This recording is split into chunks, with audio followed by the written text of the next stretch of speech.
kid from the bush who grew into a legend in his own lunchtime, former SAS soldier Michael J. Malone has seen it all. This is Never Die Wondering, Mick Malone in his own words, hosted by the man himself, Mick Malone, along with Toby Malone, as they examine this long, storied career in the Australian Special Forces. Join us each week for behind-the-scenes insight, exclusive readings, and brutally honest truths from a true original. Welcome to Never Die Wondering.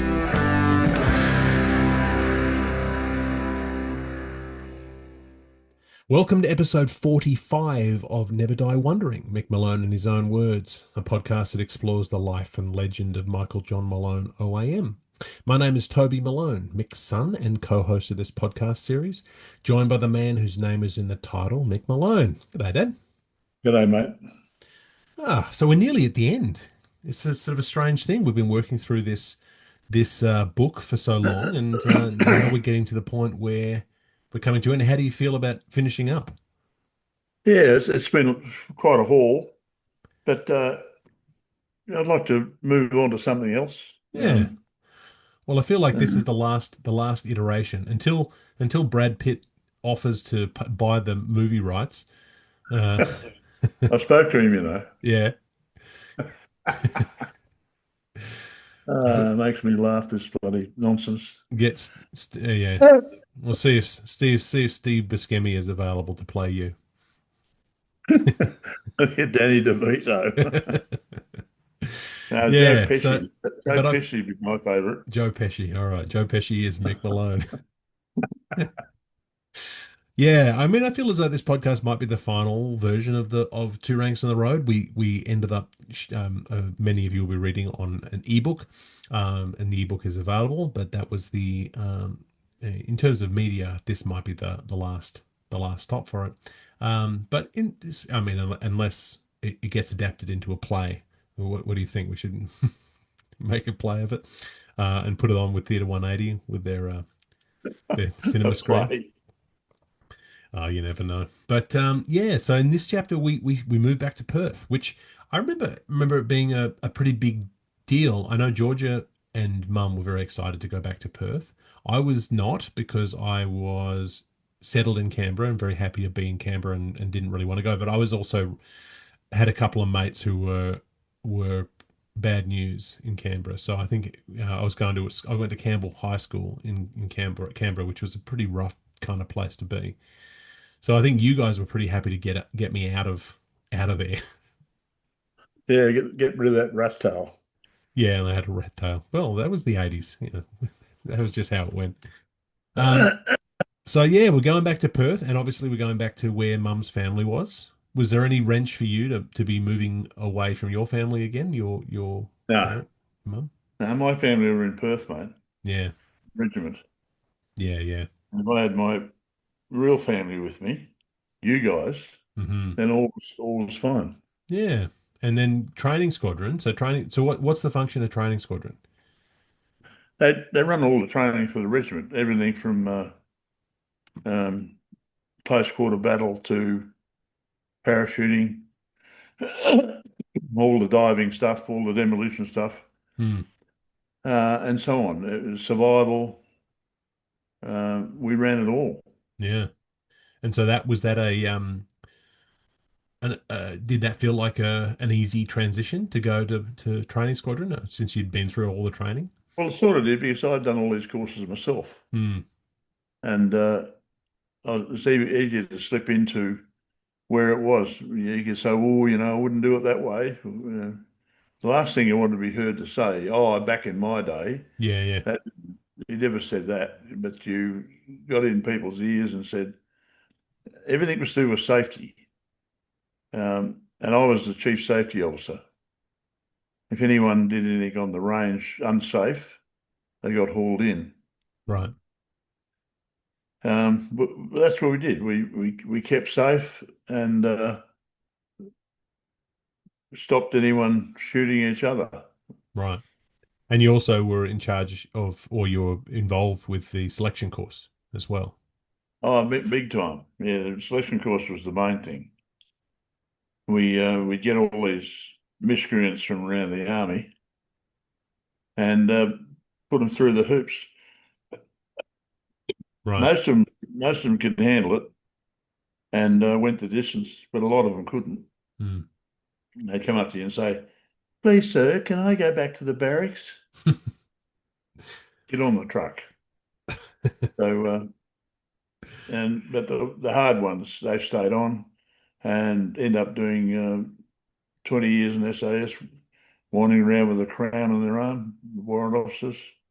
It's good. There's So some good ones. so you pick some good Like ones. my selection course, out of the 25 that got through, something like 17 got to warrant officer in the regiment. Right. So it was very, very much a significant selection course, that one. It was all done by paper, done on paper. Right. If you fitted the bill and all these things, then you were 60% of the way there. Right. Good. Well, why don't we read a little bit about it? So today we'll be reading chapter 42 of Two Ranks on the Road, 35 Years of Australian Special Forces Service by Michael J. Malone, OAM, published in 2024 by Imprimatur Books, Perth.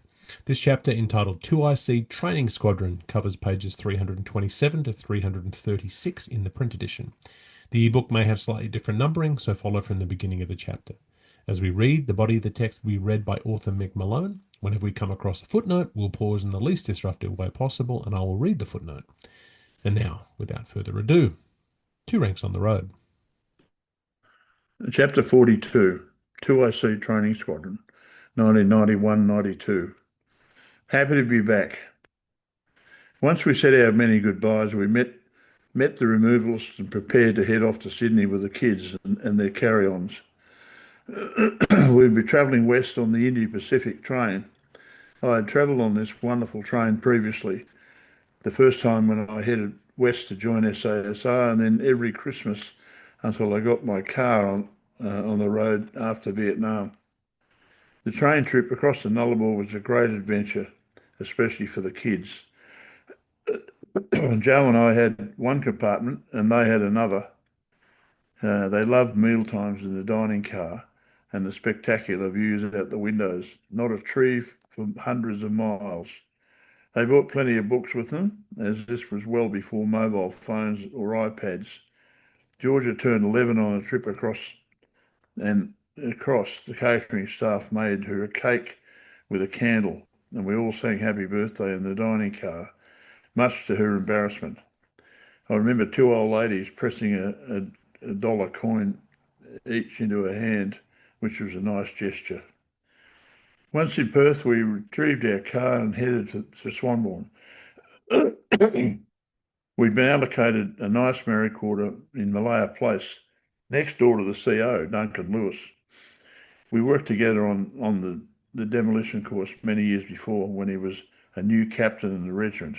Footnote: he was a student on the course, but because our designated safety officer hadn't arrived, we boarded the trucks to Bindoon Range with Duncan as the safety officer. This was most unusual, of course, but we had to get the course underway as ASAP. Luckily, he understood the situation and we got on with it. I fully expected to be hauled over the coals, but nothing happened. Thank you, Duncan. Yeah, Dunk, what a man. We were met at the house by the Mary quarter person with the keys and waited for the removalist truck to arrive. We weren't waiting long, and very soon the truck was unloaded. The kids had their own bedrooms and the family and their familiar beds.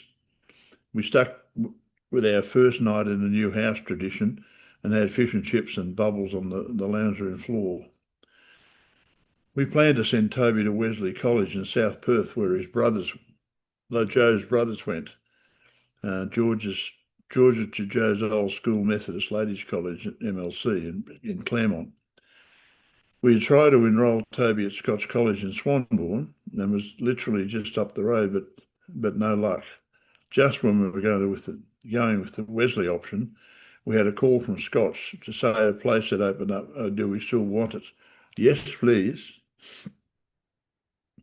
That was the moment when we realised that both our kids were at places that would give them both a real run at life.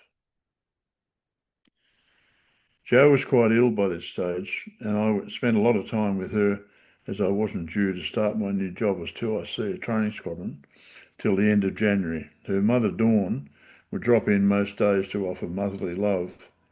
Joe had met up with Dr. Herman at Royal Perth Hospital and a new wonder drug, interferon. Footnote: This entailed Joe self-administering injections on a daily basis. Despite my paramedic training, I couldn't watch the needles piercing her skin nightly. Possibly as a side effect of the drug, she then developed Graves' disease, which is a cancer of the thyroid.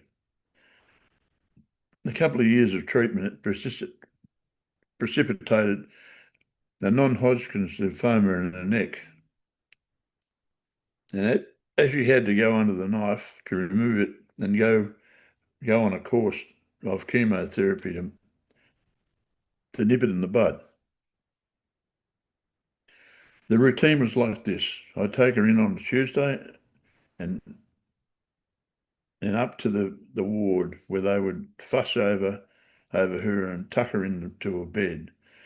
I'd return later in the afternoon and pick her up, and she was a bit of a mess on the way home. And I'd put her to bed with a bucket handy. She would vomit many times during the night, but would still get some sleep. And by morning, she was sleeping soundly. Dawn would come over and sit with her whilst I got the kids fed, dressed, and off to school. By late arvo, she would be sleeping soundly, still not eating or drinking anything. By Thursday morning, she was sitting up in bed, drinking tea and eating dry toast. She would rest all day, sleep all night, and be bright-eyed and bushy-tailed by the morning. She was ready to get her life back unbelievably as she beat the triple threat. Talk about resilience. I started my new role in February 91, and my OC was Major Tim McCowan, a good man of high humour. My SSM was a tearaway specimen from Vietnam War who served with Peter Cosgrove, a tough little dude who lived by his own rules. Quite frankly, he and I generally avoided each other. We were responsible for all the internal training courses, from selection, patrol course, weapons courses, uh, demolition, survival, close quarter battle, CQB, sniping and parachuting, with tactics we ran guerrilla warfare courses and 152 the regimental SIG courses. In the handover period in the first week, the bloke I was replacing said, "I'd heard you wanted my job." I replied, "In fact, the commander got me in and said I was to return to SASR for this job. I'm just happy to be back after 6 years away." He got a pretty good job, 2IC of a Sabre Squadron, so I'm not sure what his problem was. I watched the suffer the slings and arrows of many because I had taken a commission. Footnote: A lot of it came from the Army Reserve component, Saserac. There were Wotus in that lot who should have stayed retired.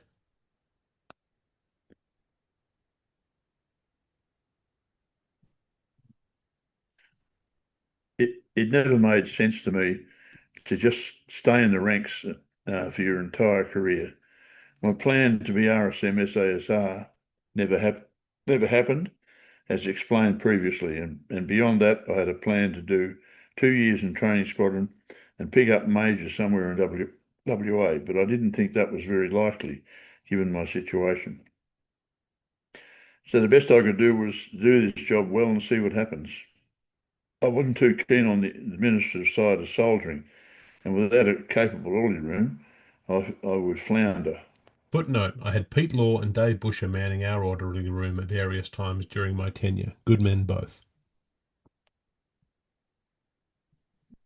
And given the OC, and without a capable orderly room, I would flounder. Given the OC and SSM seemed to always be away on some nefarious activity,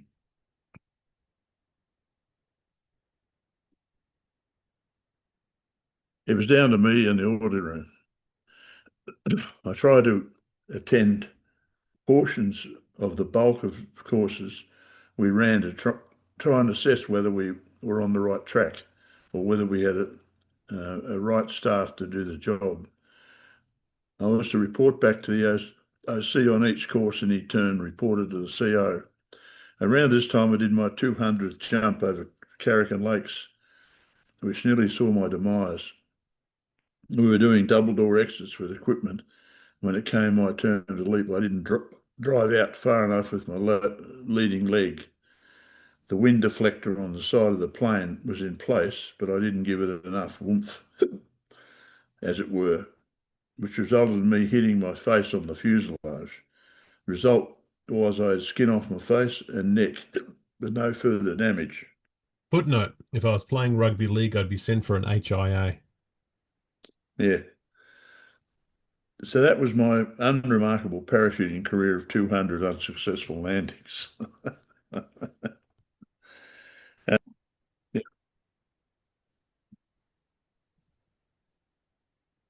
The officers' mess was the only place of respite in a crazy regiment. I arrived at the same time as about 8 young officers of the last reinforcement cycle and had the privilege of hearing a very impressive young officer give a briefing in the mess. All we had, all he had was his Green Army notebook, GAN, and spoke about how to deal with senior NCOs. It had been a bone of contention from the officers for many years that the power wielded by the sergeant's mess. It was a matter of learning to play the game, insist on being the troop commander, but always allow the senior NCOs and corporals to have their say. As mentioned before, every digger in the patrol is considered a possible patrol commander if and when time comes. That was always the beauty of this regiment. It was populated with smart soldiers. Footnote: many smart asses along with it. You're not wrong, God.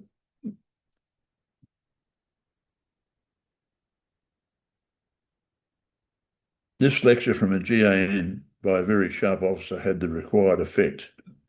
Many of these new officers were my cadets at Duntroon, the mid-80s, and we knew each other well, as they were all names written large in my reg list. I was pretty proud of the fact that I played the part I played in their journey to Swanbourne. Most did well as troop commanders, some returned as majors to Commander Squadron, and a couple actually returned as COs. One went on to be Chief of Army. Keeping track of all the courses and training conducted by Training Squadron was certainly a full-time job. We had good people heading up the various wings, which alleviated a lot of the pressure. The paperwork was relentless and voluminous, but we handled it.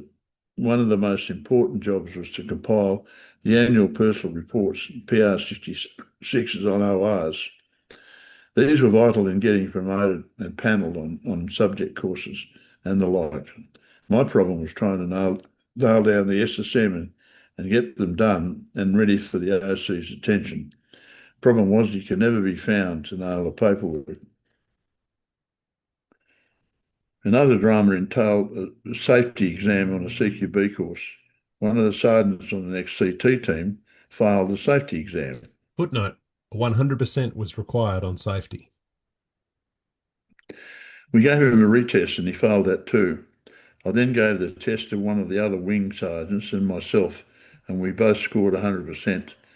We sent the failed results up to the CO for direction, and he determined we would provide a waiver for this sergeant to serve on the team. This was not an ideal situation because we would be in serious strife if anything went wrong on team. As far as I know, the granting of a waiver by the CO never happened again. In 1991, we arrived back in WA. As we arrived back in WA, it so happened that the Perth was to host City for World Golden Oldies rugby tournament. Golden Oldies is for players over 35 with various other rules, including variously coloured shorts for players of advanced ages. If you're over 70, you wore purple shorts and can't be tackled. Footnote, we had Bruce Hughes' father that fitted the bill. He was 69 and 10 months, but we put him in purple shorts for a few fire tries. Golden oldie shorts colours dictate the pace of play and are as follows: 60 to 64 years, red shorts can be claimed and held but must not be taken to the ground in a tackle. 65 to 69 years, gold shorts. 70 to 79 years, purple shorts. For both gold and purple, not to be tackled or touched, may run with the ball for up to 15 metres in total before passing to a teammate wearing club shorts or red shorts. There's even a category for 80 plus. As someone about to enter the OBEs, or over bloody 80s, I can't imagine. For more laws, see the Golden Oldies website that's listed here in the book. OBE. That's me in 2 years' time, mate.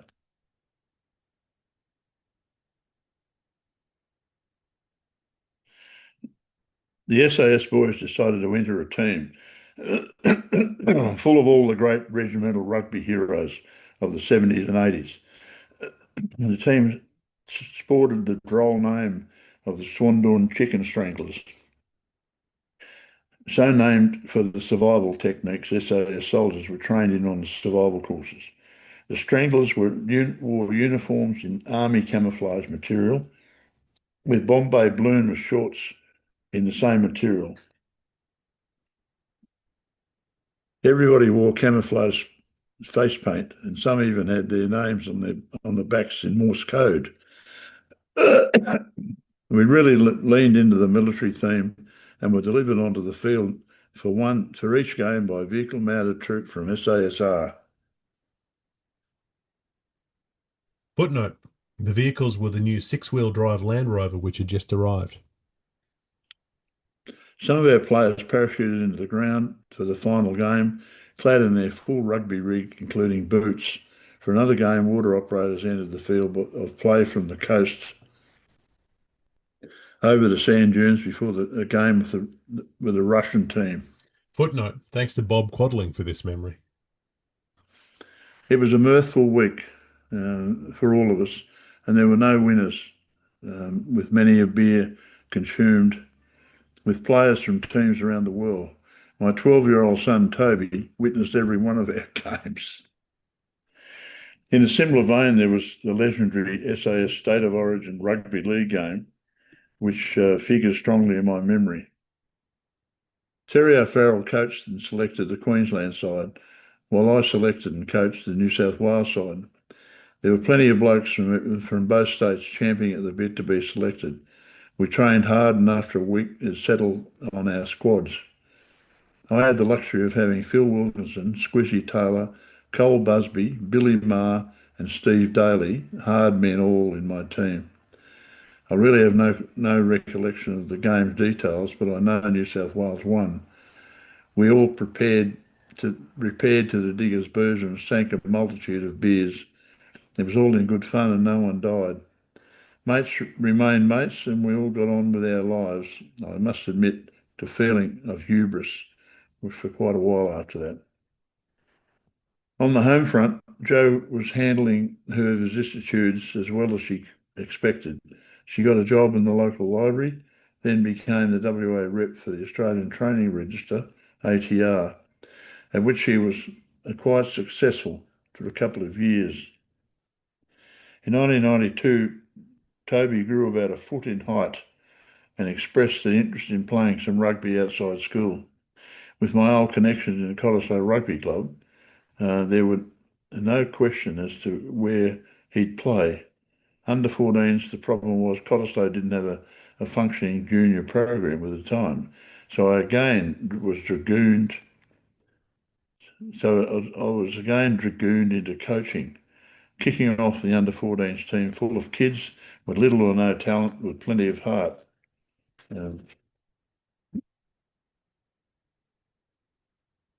Toby rounded up a few of his mates, including Zach Gillum.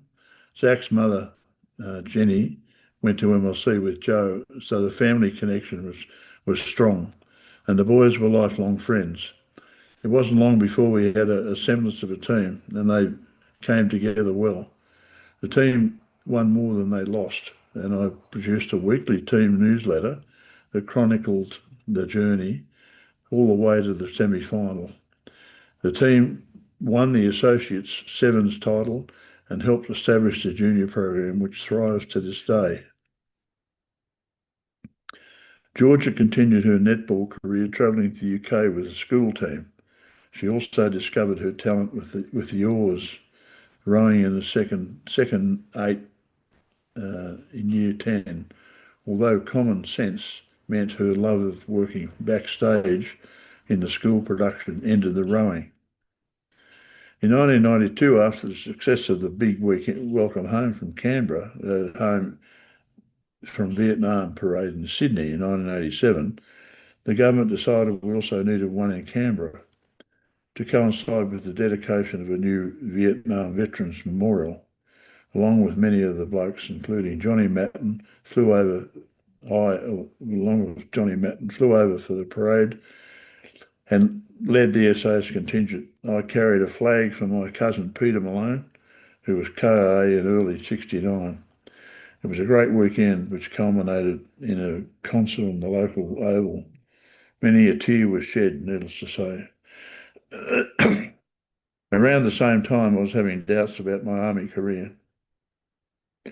It appeared that if I wanted promotion to field rank, major, I would have to take a posting back to the eastern states, which was out of the question due to the kids' schooling and Joe's health issues. I was in my 27th year and was 45 years old. So maybe it was time to look at something else. I spoke to Joe and she was fully supportive of whatever we decided to do. We were planning to start our military book business, and this um, looked an ideal time to cut out.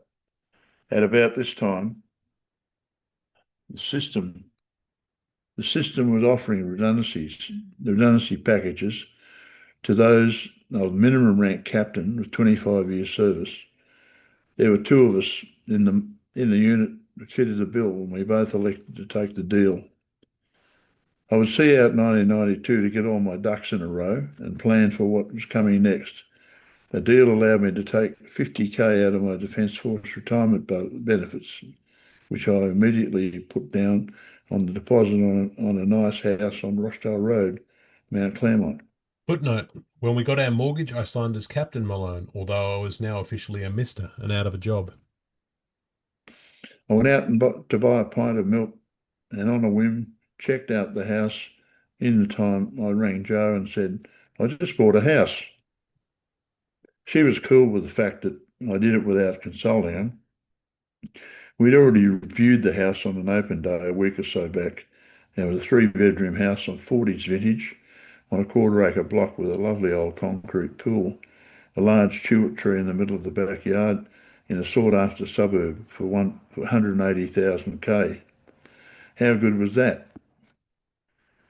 With the kids settled in their local colleges, we were on track for a good future, as I was convinced Joe was going to beat her medical drama.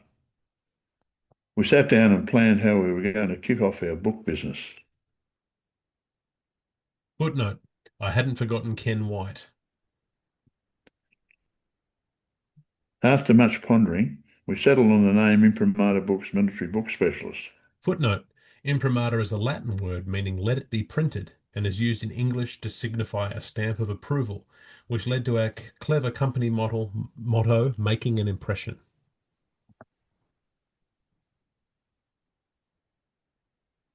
And we'd set up a website listing books, which in 1992 was one of the earliest commercial websites. We did our first catalogue at the time based on Ken White's and Blue Burridge's mail-out catalogues, but I made a decision very early to have more complete descriptions in my listings because I needed a 2J farmer to be able to order a book knowing he was getting what I had written. Footnote: to date, we'd done 269 catalogues, bi-monthly for the first couple of years and then monthly, and more since.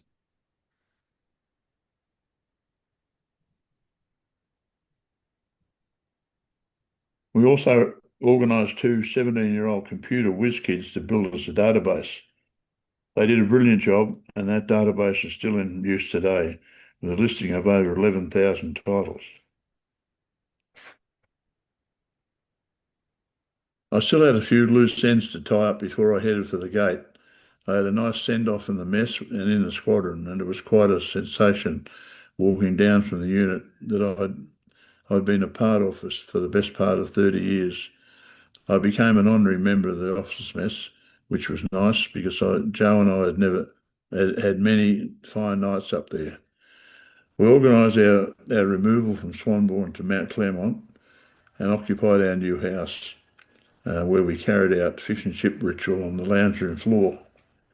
The kids had their own rooms, although Toby's room was a tad small, but he had his own shower and toilet, so he was happy. We made a few changes to the house before we moved in, including a new kitchen. We camped out at a friend's place in Shenton Park until it was complete, opting to have a barbecue kitchen on the back porch for a while.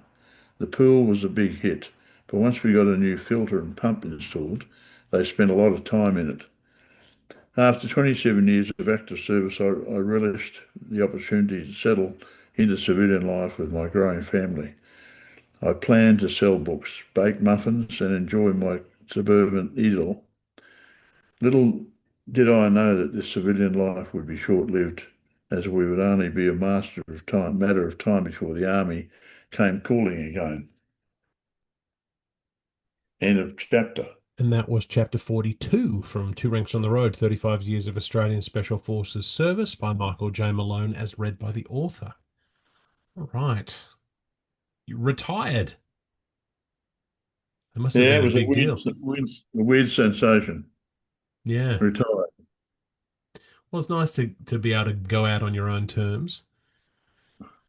Um, but did it feel, I mean, those last 2 years in the regiment, was it, had it lost its charm a little bit or? Uh, I tell people sometimes it was the worst decision I ever made was going back as a captain because the diggers in the regiment do not respect captains, Hmm, even though I had a background. They all thought, "Ah, Malone, you poser, what are you doing?"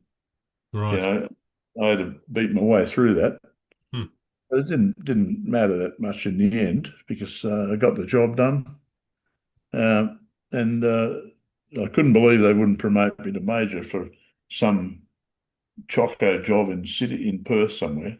right. But oh no, you've got to go back to the Eastern States if you want major. Turn it up. Yeah. Yeah. And then Then eventually, as we'll find out in the next chapter, you wound up running the Army Museum. yeah. They could have promoted you to do that, you know, but that's all right. Um, you don't need to be major, retire as captain. And then, of course, you're not captain anymore. As soon as you retire, then you lose the title. No, I'm just a baggy ass civilian now. Hmm. What rank do you have to be at to be able to still use the rank? I mean, so Oh, major general, all those big high ranks, they generally hang on to those ranks in their yeah, well, descriptions. you'd have to be a complete tosser to keep using the rank. Yeah, If you're a captain, then you're a nobody. But captains, you see a captain, he's normally Royal Navy or Royal Australian Navy, right. which is a vastly different kettle of fish Yes, to an army baggy ass captain. right. And my uncle Ross was a captain. He was, Yeah, which is basically a full colonel equivalent. right. Yeah, He and was of course, he was going places. yeah, and then every time I had a little phase where people would say to me, "Oh, excuse me, Mr. Malone," and I'd say, "Mr. Malone, that was my grandfather," and they'd say, and then afterwards they said, "Grandfather, don't you mean father?" And I was like, "No, because my father's Captain Malone. Good, nice one. He's I Captain say Malone." that too. People say Mr. Malone. I said that was my father, Yeah, so my grandfather was Mr. Malone. My father's Captain Malone. I'm Dr. Malone. So get it right. Dr. Malone. Yeah. That's me. Yeah. So yeah, and some good times. The rugby of those years, some of the best memories of my teenage years. of watching the chicken stranglers. Those were thrilling days. Watching you all Yeah, play, and it was, there's a it great was fun. photo. There's a great photo there in the on in the chapter there of you in a mall, sneaking the mall back. And The golden oldies. yeah, and it was a really a kind of a really eye-opening thing because you were 1991, you were nearly 43, 44, Yeah. and you were pretty handy still. You knew you could still zip the ball around a bit. Oh, yeah, no, well, we were all pretty handy at the end of the day. Yeah, Um, yeah, some blokes took it too seriously, and when someone knocked the ball on, they carried on like idiots. right. But it was fun. It's hilarious fun. When Yeah. we played the Darwin Judicial Society, what do they call themselves? All these judges and magistrates Oh, that's right. And they were all wearing the walked out on the field with a Darwin stubby, and, huge bottle like that. and didn't they Sat on have past the Darwin stubbies along. We had to scuff it. weren't they wearing the wigs and the robes to Oh, some of have a them, yeah, they were. yeah, it's funny. It was all Yeah. so much fun. Yeah, yeah, it was a good time. Actually, the Golden Oldies were actually here in Canada 4 or 5 years ago, and I was playing old boys rugby here in Toronto, and I said to the bloke who ran our team, I said, we got to go to Golden Oldies. We've got to, I when I was a kid, this was a big deal, and now it feels full circle that I could play Golden Oldies, and no one on the team could be asked to get the team together to go out to Ottawa to play in this tournament, so I never did. So. Oh, that's a bit of So a shame. bit of a shame, but no, I think I'm officially retired now. I'm just coaching now. But You'll be 50, mate. exactly, exactly. But I it's think I'll get to 80 before you get to 50, though. yeah, that's yes, that is true. But Christmas has come. Yeah, for Christmas, I'll have to buy you a pair of purple shorts you can wear around. You you Baggy, get you've got to be down on the knees. yeah, so you wander through the house and you can tell everyone no one's allowed to tackle you. But then Okay. the other one, which I really loved, was playing Cottesloe under 14s, which was my favourite year of rugby I ever played. I think almost. I mean, I enjoyed Colts under 19s. That was fun too. But under 14s, I suddenly was big enough. I was the biggest kid in the team for the first and last Yeah, time in well, my life, and so I played number 8 and ran riot, and we had a great time. yeah.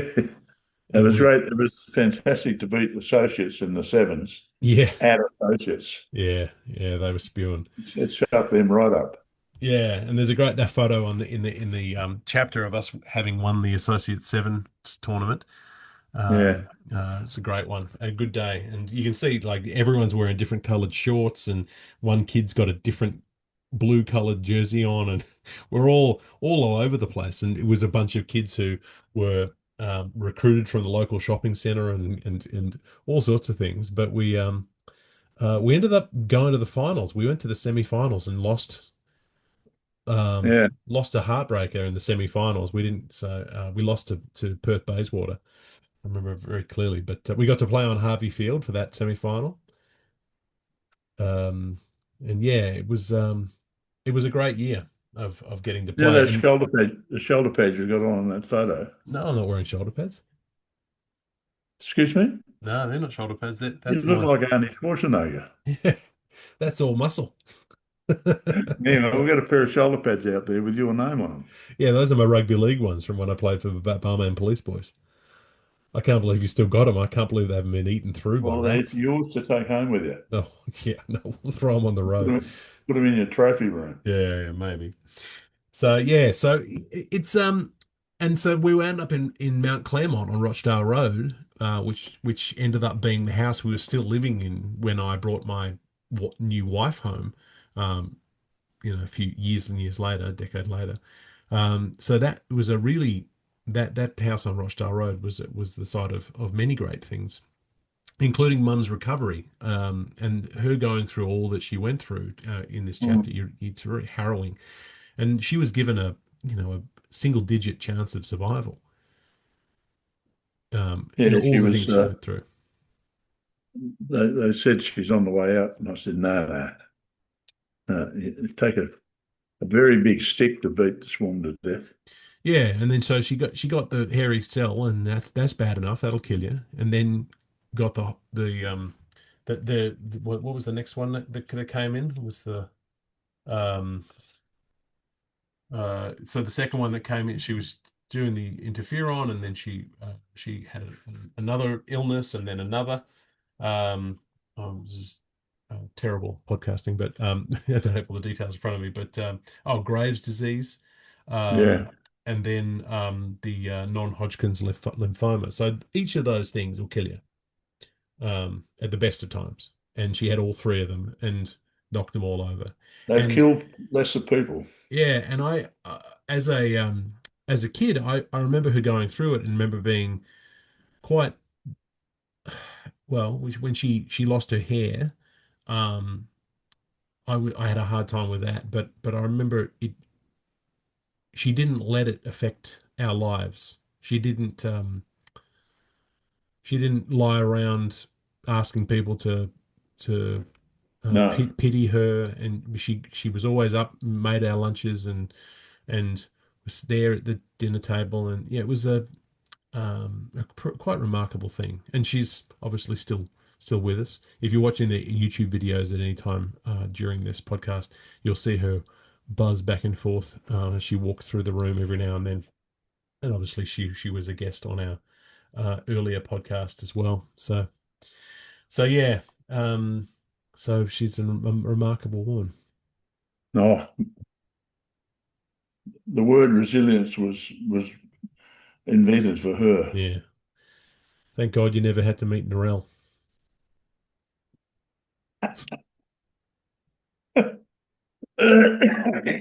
Yeah. And then the last photo that's in this chapter, there's an image of you there with the great John Matten when you went to Canberra for the Welcome Home Parade. Yeah. And you know he's like we mentioned in an earlier episode, he's obviously still he's exactly the same bloke today. Oh, big time. Yeah, big personality, and big, but also a big softy. Um, one of those kind kind legends, but who's seen some stuff. Yeah. Yeah, He's still a great friend of mine. yeah. A great mate. Yeah, we spent Anzac Day with him this year, so it was great to see him. Yeah, he lives down at an island in the middle of the river down in Margaret River somewhere. Right, well, good on him. Well, Yeah. yeah. So yeah, the next chapter is also the last chapter of the book, which is a tricky one. So we're going to read the next chapter in the next episode.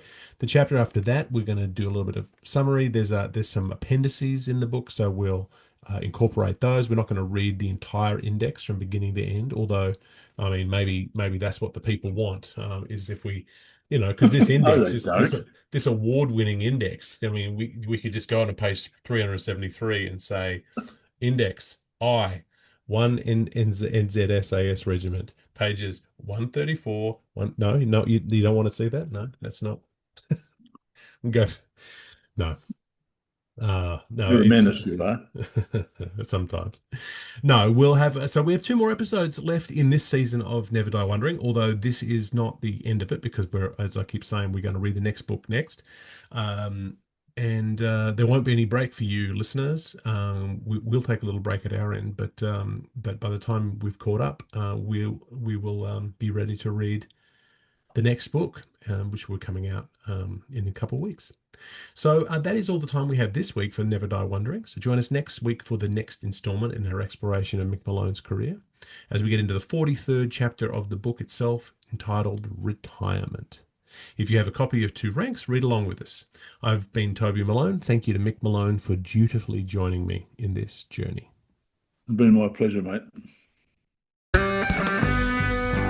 This has been Never Die Wondering, Mick Malone in his own words. For links to purchase your own copies of Mick's books, visit the show notes or mickmalone.com.au. This podcast is produced by Toby Malone, Joe Malone, and Mick Malone, and engineered by Toby Malone. Theme music is The Happy Wanderer, the official SAS march, as reimagined by Cormac Malone and Meg Logue Malone. Yes, this is a family affair. This is a GM production in association with Imprimatur Books.